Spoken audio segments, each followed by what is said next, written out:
Hello everyone, एक बारी फिर से स्वागत है। हम लोग ना एक नया सीरीज स्टार्ट करने वाले हैं। इस सीरीज़ में क्या होगा, हर एक सब्जेक्ट का पीवाईक्यू हम लोग करेंगे और ये जो होगा वो लास्ट 35 इयर्स का होगा। कैसे? ये जो है पहले तो यहाँ 32 से 33 साल का इस वीडियो में होगा और 2024 और 2025 का क्वेश्चन जो होगा वो हम लोग एकदम एक साथ में वन गो में करेंगे, वन गो में, क्योंकि इसमें जो है ये 23 तक है क्वेश्चन। ठीक है, तरीका क्या होगा, हम लोग डेली, क्योंकि अभी प्रीलिम्स आने में टाइम है, अभी लोग मेंस पे फोकस कर रहे होंगे, फिर भी हम लोगों को प्रीलिम्स भूलना नहीं है, क्योंकि लास्ट टाइम आकर के क्या हो जाता है, हेक्टिक हो जाता है चीज़ें। पीवाईक्यू को रिवीजन करो, कंसेप्ट को रिवीजन करो, नोट्स रिवाइज करो, बहुत कुछ हो जाता है। तो इसके लिए क्या कर रहे हैं हम लोग कि 10 क्वेश्चन पर डे हम लोग करेंगे। तो अभी से प्रीलिम्स आने में बहुत टाइम है और तब तक हम लोगों का जो है वो अच्छा खासा पीवाईक्यू रिवीजन हो चुका होगा और पीवाईक्यू के रिवीजन के साथ साथ हम लोगों का जो होगा वो कुछ कंसेप्ट भी रिवाइज हो चुके होंगे। ठीक है, तो ये मकसद है और ये हम स्टार्ट करने वाले हैं। अब स्टार्टिंग जो होगा अभी पॉलिटी से हम लोग करने वाले हैं। पॉलिटी से ये जो 35 ईयर का क्वेश्चन अभी हम लोग जो करेंगे, इसमें ये जो पॉलिटी होगा उसमें सिर्फ यूपीएससी सीएससी का नहीं, लेकिन इसके साथ में सीएपीएफ, सीडीएस और कोई यूपीएससी से रिलेटेड जो मेजर एग्ज़ाम है उनके क्वेश्चंस होंगे। साथ में स्टेट पीसीएस, जो स्टेट पीसीएस हैं उनके क्वेश्चंस यहाँ पर ही साथ में करेंगे। सबसे पहले हम लोग ये करेंगे यूपीएससी सीएससी का, फिर सीएपीएफ सीडीएस और फिर पीसीएस का भी क्वेश्चन साथ में देखने के लिए देखते हुए चलेंगे। ठीक है, ओके। ये देखो यूपीएससी सीएससी प्रीलिम्स का क्वेश्चन यहाँ 91 से 2023 और 2024 और 2025 को हम लोग अलग से करेंगे, या तो हो सकता है तो इसी में इंटीग्रेट कर देंगे 2024 वाले और 25 वाले को। उसके बाद सीएपीएफ और सीडीएस का जो है 2014 से 23 तक के क्वेश्चन होंगे। उसके बाद जो स्टेट पीसीएस का जो है उसका क्वेश्चन 91 से लेकर के 2023 तक का। तो इस तरीके से हम लोगों के पास ढेर सारा क्वेश्चन हो जाएगा। अभी जो पिछले मतलब 200 के क्वेश्चन के आसपास हैं, 200 या 210, मतलब हम लोगों को 10 दिन लगेगा अभी, क्योंकि 10-10 क्वेश्चन हम लोग 20 दिन लग जाएगा के आसपास। 10-10 क्वेश्चन हम लोग डेली करेंगे। ठीक है, 10-10 क्वेश्चन, तो 20 दिन में हम लोग आराम से 200 क्वेश्चन कर लेंगे। ठीक है, इस तरीके से पर डे 10-10 क्वेश्चन होगा। इस 10 दिन में जो है सिलेबस अभी जो होगा, जो सिलेबस अगर रिवाइज़ करना है, कि अगर के यहाँ करके पीवाईक्यू करना है, अटेम्प्ट करना है, तो उसमें क्या है सिलेबस कि भाई इसमें से हिस्टोरिकल बैकग्राउंड होगा। ठीक है, उसके हिस्टोरिकल बैकग्राउंड,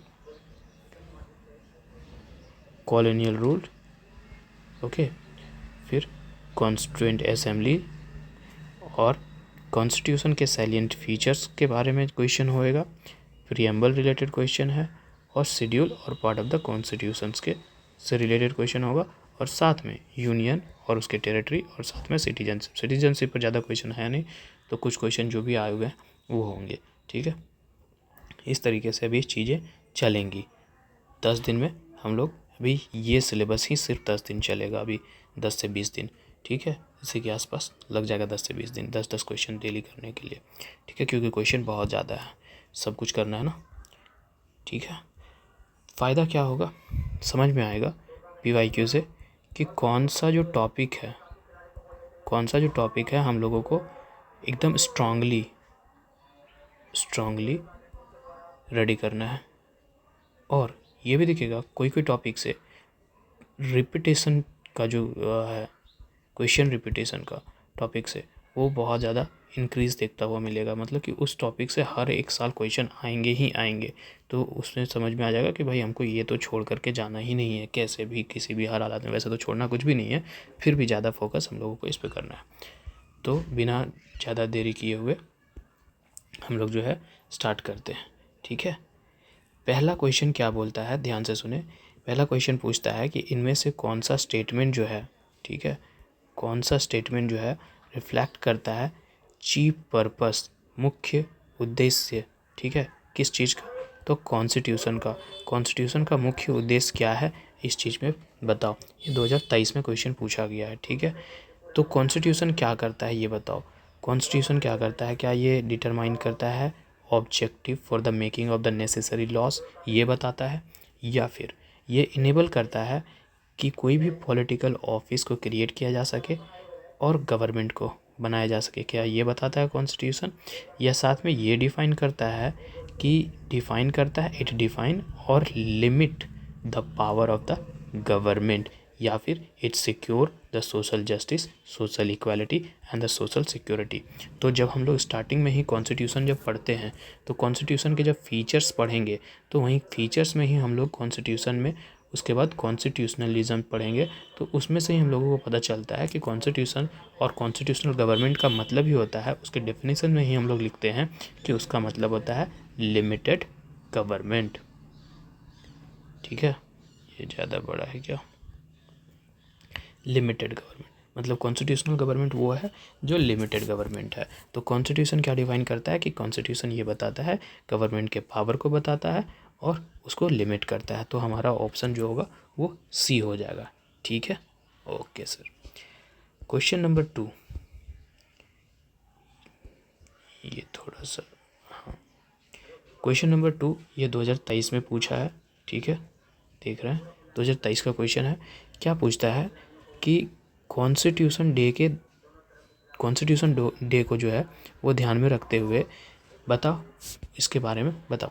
कॉन्स्टिट्यूशन डे जो है हम लोग सेलिब्रेट करते हैं 26 नवंबर को एवरी ईयर, ठीक है। 26 नवंबर को हम लोग कॉन्स्टिट्यूशन डे सेलिब्रेट करते हैं। तो उसका जो उद्देश्य है वो हम लोग क्या करना है कि जो कॉन्स्टिट्यूशनल वैल्यूज़ हमारे संविधान में लिखे गए हैं उनको सिटीजन्स, हमारे नागरिक के प्रति उसको और ज़्यादा प्रमोट करना है, हर एक लोग जागरूक हों उस वैल्यूज़ से, ठीक है। पहला स्टेटमेंट तो मेरे को लग रहा है कि हाँ भाई ये पहला स्टेटमेंट बिल्कुल सही बात कर रहा है। ओके, आप लोगों को कैसे सॉल्व करना है मालूम, क्वेश्चन दिखे तो आप लोग थोड़ा सा पॉज करना है, क्वेश्चन आप लोगों को पढ़ना है खुद से पूरा, उसके बाद आपने अकॉर्डिंगली अटेम्प्ट कर लेना है, उसका लिख लेना है कि हाँ, या फिर अपने ध्यान में रखना है कि कौन सा हमने किसके आंसर का कौन सा आंसर करा है, ठीक है। उसके बाद फिर यहाँ एक्सप्लेनेशन देखना है, ठीक है। ओके, स्टेटमेंट 2 क्या बोलता है। ओके, ये पढ़ने के बाद समझ में आया कि स्टेटमेंट 1 तो अपना सही बता रहा है। ये क्या बता रहा है स्टेटमेंट 2, 26 नवंबर 1949, ठीक है। Constitution assembly of India set up a drafting committee under the chairmanship of doctor B.R. Ambedkar and to prepare draft constitution of India. तो ऐसा तो हम लोगों को डेट पता ही नहीं है भाई कि इस तरीके से कभी कुछ हुआ था, हैं, ऐसा तो नहीं है। ऐसा है कि भाई हम लोग जानते हैं कि ड्राफ्टिंग कमेटी जो सेटअप हुआ था वो 29 अगस्त को हुआ था, 1947 को हुआ था, हैं। चेयरमैनशिप का बात, तो जो लाइन है वो ठीक है कि B.R. अम्बेडकर थे उसमें, उनको ड्राफ्टिंग कमेटी के हेड भी थे वो। लेकिन जो 26 नवंबर बोला, 26 नवंबर 1949, इस दिन हम लोगों ने क्या किया था, कॉन्स्टिट्यूशन को अडॉप्ट किया था, है ना, अडॉप्ट किया था कॉन्स्टिट्यूशन को हम लोग इस दिन। और फिर 26 जनवरी 1950 को पूरी तरीके से कॉन्स्टिट्यूशन इफ़ेक्ट में आ गया था, यही हुआ था ना। तो इसका क्या बनेगा स्टेटमेंट, तो ये तो गलत है, स्टेटमेंट 2 गलत है। तो both the statement 1 and 2 are correct and statement 1 is the correct explain. तो सर बोथ जैसे ही बोल दिया तो सर आप तो ये गलत है ना भाई, तो ये गलत है गया, ठीक है। उसके बाद फिर से बोथ स्टेटमेंट बोल रहा है, तो ऐसे ही काल आगे का पढ़ा ही मत कि ये जो दूसरा है वही गलत है, तो फिर आगे क्यों पढ़ा है। अब ये देखो, स्टेटमेंट 1 जो है वो करेक्ट है, सही बात है, हाँ हमने करेक्ट निकाला, लेकिन स्टेटमेंट 2 इज अ इनकरेक्ट। हाँ तो यही लग रहा है भाई, यही सही है। ओके ओके, आगे तीसरा क्वेश्चन हम लोगों के पास पूछ रहा है कि इनमें से कौन सा जो फैक्टर है constitute the best safeguard of liberty in the liberal democracy. ये जो अपने पास 4 ऑप्शन है, इनमें से कौन सा ऑप्शन जो है हमारे लिबर्टी को सबसे अच्छे तरीके से संरक्षित करता है। ये क्वेश्चन 2021 में पूछा गया। तो पूछता है क्या कमिटेड जुडिशरी हम लोगों के लिबर्टीज़ को सेफ गार्ड करके रखता है, या फिर सेंट्रलाइजेशन ऑफ पावर करके रखता है, इलेक्टेड गवर्नमेंट रखता है, या सेपरेशन ऑफ पावर। तो सबसे जो यहाँ देखो सब कोई अपना अपना कंट्रीब्यूशन देता ही है, लेकिन सबसे जो बेस्ट आंसर यहाँ निकल करके आ रहा है वो है सेपरेशन ऑफ पावर। अब क्यों है सेपरेशन ऑफ पावर? क्योंकि जो है हम लोग सब जानते हैं कि चेक एंड बैलेंस का सिस्टम है हर एक के बीच में, legislature, executive and the judiciary, इनके बीच में इंट्रा और इंटर चेक एंड बैलेंस भी है, आपस में भी है। तो इसके वजह से क्या होता है, जब चेक एंड बैलेंस है तो इसके वजह से जो है वो आर्बिट्रेरीनेस जो होता है वो नहीं होने देता है, ज़्यादा मिनिमाइज कर देता है। ठीक है, कोई भी गवर्नमेंट के किसी भी पार्ट को, ठीक है, कोई एक पार्ट दूसरे पार्ट का मेजर डिसीजन को हैम्पर नहीं कर सकता है, या ले नहीं सकता है, या रोक सकता है, ठीक है, प्रिवेंट करता है, जिसके वजह से हम लोगों को क्या है कि ये सबसे ज़्यादा हम लोगों को सेफ गार्ड करते हुए नज़र आता है सेपरेशन ऑफ पावर। ठीक है यहाँ तक, ओके। उसके बाद अपने पास जो है क्वेश्चन नंबर 4। क्वेश्चन नंबर 4 क्या बोलता है, with the reference to the India. ठीक है, इंडिया के रेफरेंस में ध्यान में रख करके इसका आंसर करने की कोशिश करो। ठीक है, क्वेश्चन ये बोल रहा है, क्वेश्चन क्या पूछ रहा है कि सिर्फ और सिर्फ there is only one citizenship and one domicile. India में सिर्फ एक ही सिटीजनशिप है और एक ही डोमिसाइल है। बिल्कुल, ये बात सब कोई जानते हैं। अ सिटीजन बाय बर्थ, ठीक है, एक बंदा है, ठीक है, नागरिक है, by birth only can become a head of the state. सिर्फ बर्थ से नहीं, ओनली बर्थ से नहीं, बर्थ के साथ साथ क्या है कि वो साथ में नेचुरलाइज्ड सिटीजन भी अगर है तो भी वो बन सकता है। तो ये स्टेटमेंट गलत है। ओके, ये स्टेटमेंट गलत है। तीसरा स्टेटमेंट क्या बोलता है, foreigner once granted the citizenship can not be deprived of it under any circumstances. कितना एक्सट्रीम बात कर दिया, एनी सर्कमस्टांसेस। ठीक है, कह रहा है कि एक फॉरेनर जो होता है वो कभी भी कोई भी सर्कमस्टांसेस में उसका सिटीजनशिप को छीना नहीं जा सकता है। तो ये बात तो हो ही नहीं सकता, ये ऐसे भी एक्सट्रीम स्टेटमेंट लग रहा है, और वो लॉजिकली भी गलत बात कर रहा है। ठीक है, और कंसेप्चुअली भी गलत बात कर रहा है। ठीक है, तो ये जो है स्टेटमेंट हम लोगों का कौन सा हो जाएगा, ओनली वन। ठीक है, कि भाई 2 और तीसरा तो गलत है, और ये 2021 में पूछा था। ठीक है, ओके। अब थोड़े से यहाँ डिप्राइव है और हेड का बात कर रहा है, तो हम लोग थोड़ा सा इसके बारे में जानकारी ले सकते हैं कि इंडियन सिटीजनशिप, ठीक है, कोई भी पर्सन जो रह रहा है इंडिया में, उसका नागरिकता सेंट्रल गवर्नमेंट के जरिए कैसे ख़त्म किया जा सकता है। ठीक है, तो मतलब टर्मिनेशन के कौन कौन से प्रोविज़न हैं या कौन कौन से कारण बनेंगे जिसके वजह से वो टर्मिनेट होगा। तो सबसे पहला कि उसने जो सिटीजनशिप एक्वायर किया था वो फ्रॉड से किया था। ठीक है, फ्रॉड करके सिटीजनशिप एक्वायर कर लिया था इंडिया का। उसके बाद दूसरा कारण बनता है कि जो है तुम कॉन्स्टिट्यूशन के प्रति क्या कर रहे हो, डिसलॉयल्टी दिखाए हो। ठीक है, लॉयल नहीं रहे भाई तुम मुन्ना। हाँ, उसके बाद तीसरा जो कारण बनता है कि वो जो है अभी अपना जैसे किसी दूसरे कंट्री के साथ वॉर चल रहा है। ठीक है, वॉर चल रहा है और उसके साथ में तुम ट्रेड में, अनलॉफुल ट्रेड में नज़र आए हो।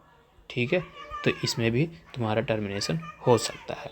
उसके बाद और क्या कारण हो सकते हैं, और कारण हो सकता है कि कोई भी पर्सन जो है रजिस्ट्रेशन किया है कि नेचुरलाइजेशन प्रोसेस से, या फिर रजिस्ट्रेशन किया है, दोनों कारण, नेचुरलाइजेशन हुआ है या रजिस्ट्रेशन किया है, और उसके बाद तुरंत ही, ठीक है, जैसे कि तुमने आज रजिस्ट्रेशन करवाया, तुम्हारा रजिस्ट्रेशन कंप्लीट हो गया, तुम नेचुरलाइज सिटीजन बन चुके हो।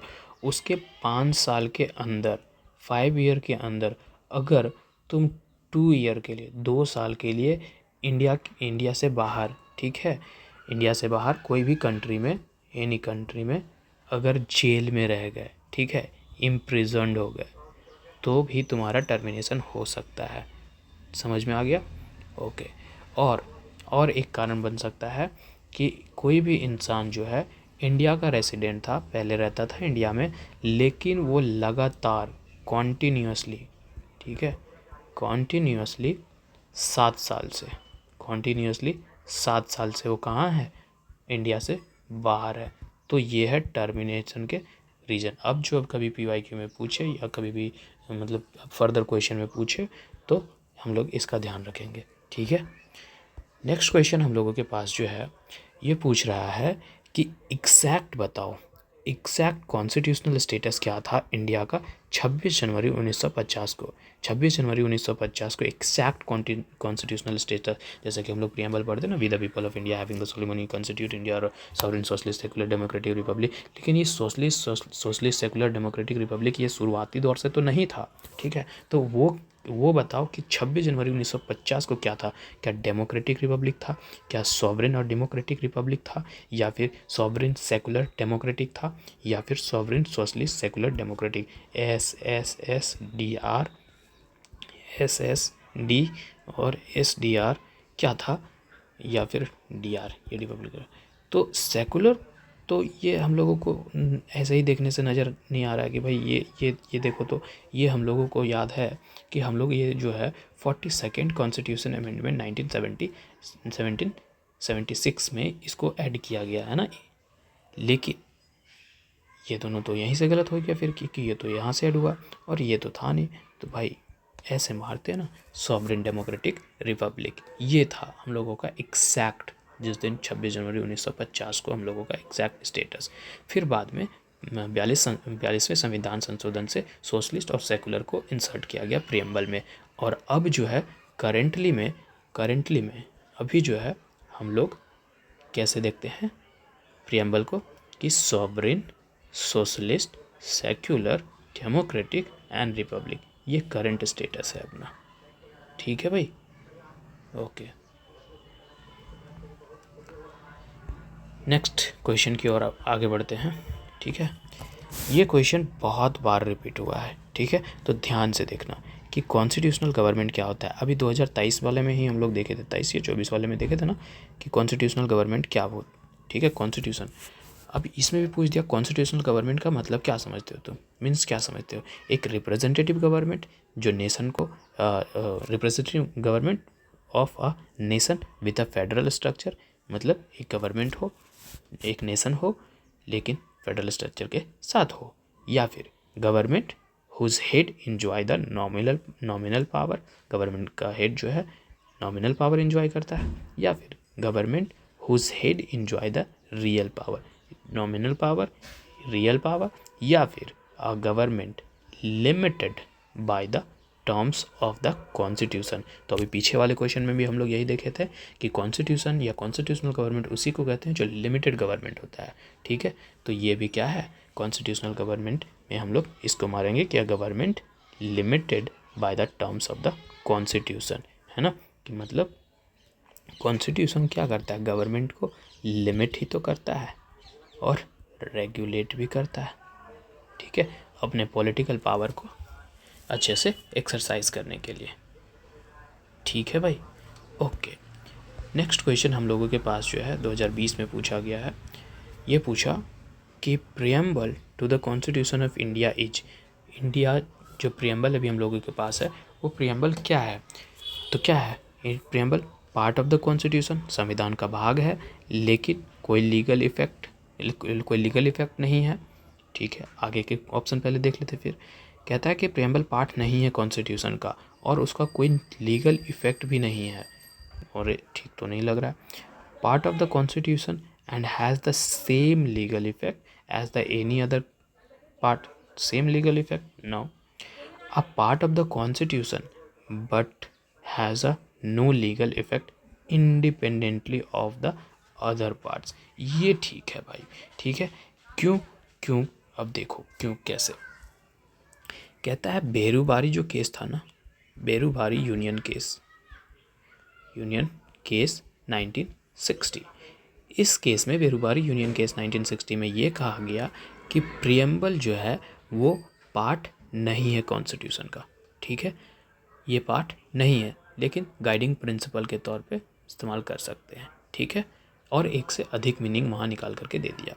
फिर आगे बढ़ा और केशवानंद भारती केस 1973 में यहाँ पर ही आकर के सुप्रीम कोर्ट अपने पिछले जजमेंट को, रूलिंग को ये करता है, रिवर्स करता है और कहता है कि प्रियम्बल जो है अब जो है पार्ट है कॉन्स्टिट्यूशन का, और इसको जो है अमेंड भी किया जा सकता है अंडर आर्टिकल 368।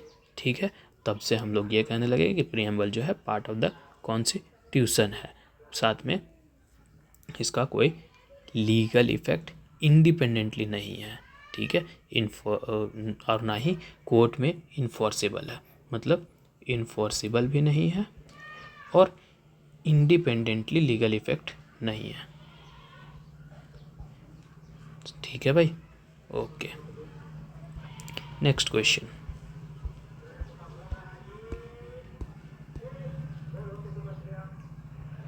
ये पूछ रहा है other than the fundamental right. ठीक है, फंडामेंटल राइट के अलावे जो हम लोगों का कॉन्स्टिट्यूशन में है, बीच of the following part of the constitution, constitution संविधान के कौन सा भाग जो है इंडिया का वो रिफ्लेक्ट करता है principles and the provision of the universal declaration of human right 1948। तो क्या है इसका आंसर? फंडामेंटल के राइट के अलावे तो हम लोगों को प्रियम्बल में भी universal declaration of human right के कुछ प्रिंसिपल को देखने के लिए मिलता है, डीपीएस में भी देखने के लिए मिलता है और फंडामेंटल ड्यूटीज़ में भी देखने के लिए मिलता है। तो इसका आंसर जो होगा वो डी होगा, वो तीनों ही होगा। क्यों?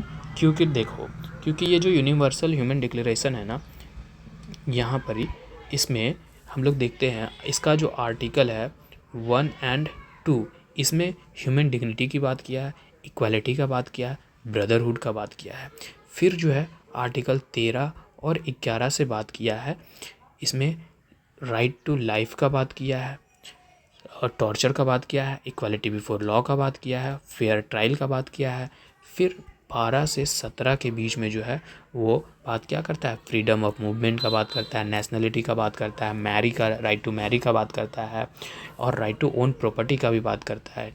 ठीक है, उसके बाद 18 से जो 21 है इसका आर्टिकल, इसमें बात करता है स्पिरिचुअल और रिलीजियस राइट के बारे में करता है। कोई भी इंडिविजुअल के स्पिरिचुअल और रिलीजियस राइट हैं, फ्रीडम ऑफ थॉट है, कंसाइंस है और right to your own opinion भी है, और साथ में पीसफुल असेंबली और एसोसिएशन बनाने का भी अधिकार है, राइट टू वोट भी है और गवर्नमेंट में भाग लेने का भी अधिकार है तुम्हारा। ठीक है, तो ये सब कॉन्स्टिट्यूशन में तो हमारे देखने के लिए मिलता ही है भाई, फंडामेंटल ड्यूटीज़ में भी दिखता है, डायरेक्टिव प्रिंसिपल में भी दिखता है, और जो है अपने पास 22 से 27 जो यूनिवर्सल डिक्लेरेशन ह्यूमन राइट के जो प्रोविज़न है उसमें राइट टू वर्क के बारे में बात करता है, right to rest and leisures के बारे में बात करता है, decent and standard living conditions के बारे में बात करता है और राइट टू एजुकेशन के बारे में बात करता है। तो ये सब तो दिखता ही है भाई, हम लोग को तीनों में दिखता है ना। और फिर और अगर इसका आप बात करें तो 28 से 30 जो है इसमें क्या बताता है कि भाई जो ह्यूमन राइट है ना, ये हमें बताता है, मतलब इन लोग का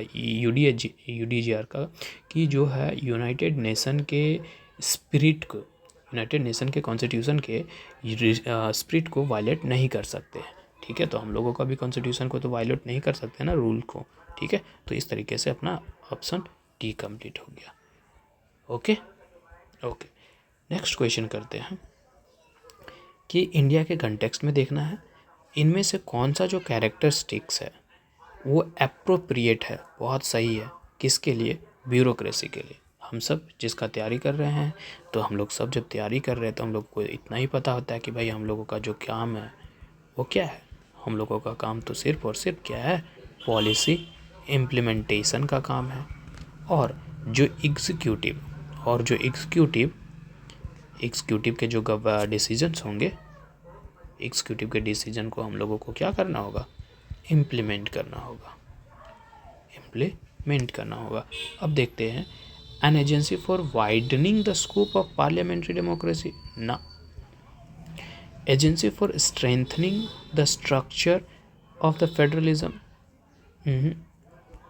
N agency for the facilitating the political stability and economic growth, ये गवर्नमेंट का काम है, ब्यूरोक्रेसी का काम नहीं है।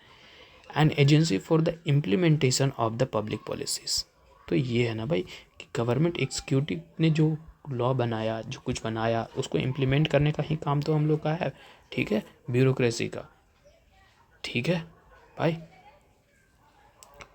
उसके बाद अब हम लोग नेक्स्ट क्वेश्चन में पढ़ते हैं। देखो, ये अभी 10 क्वेश्चन में 3 बार रिपीट हो गया है।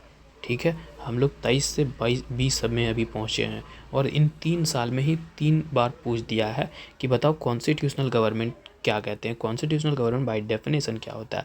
तो हम लोग कितना बार अभी 3 बार में पढ़ ही लिए ना कि लिमिटेड गवर्नमेंट है ना। तो ये कॉन्स्टिट्यूशनल गवर्नमेंट क्या है कि लिमिट करता है गवर्नमेंट को और प्रोटेक्ट करता है फंडामेंटल राइट ऑफ सिटीजन्स को, उसी को तो कॉन्स्टिट्यूशनल गवर्नमेंट कहते हैं। ठीक है, तो ये आज के 10 क्वेश्चंस हो गए। कल हम लोग यहाँ से 11th नंबर क्वेश्चन से स्टार्ट करेंगे।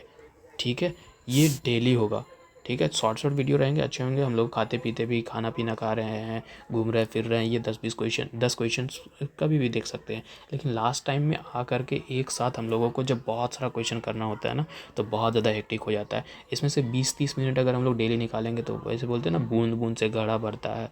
तो ऐसे ही बूंद बूंद करते करते हम लोग को पता ही नहीं चलेगा कि हम लोग का प्रीलिम्स का कंसेप्ट भी रिवाइज हो गया, PYQ भी हो गया। ठीक है, और उस वक्त लोड भी नहीं होगा प्रीलिम्स के टाइम। उस वक्त हम लोग कुछ और अच्छे रिवाइज और ज़्यादा कंसेप्चुअल क्लैरिटी और ज़्यादा पूरी तरीके से रिवाइज करने में टाइम दे सकते हैं। ठीक है, फिर मिलते हैं कल अगले वीडियो में 11 नंबर क्वेश्चन के साथ।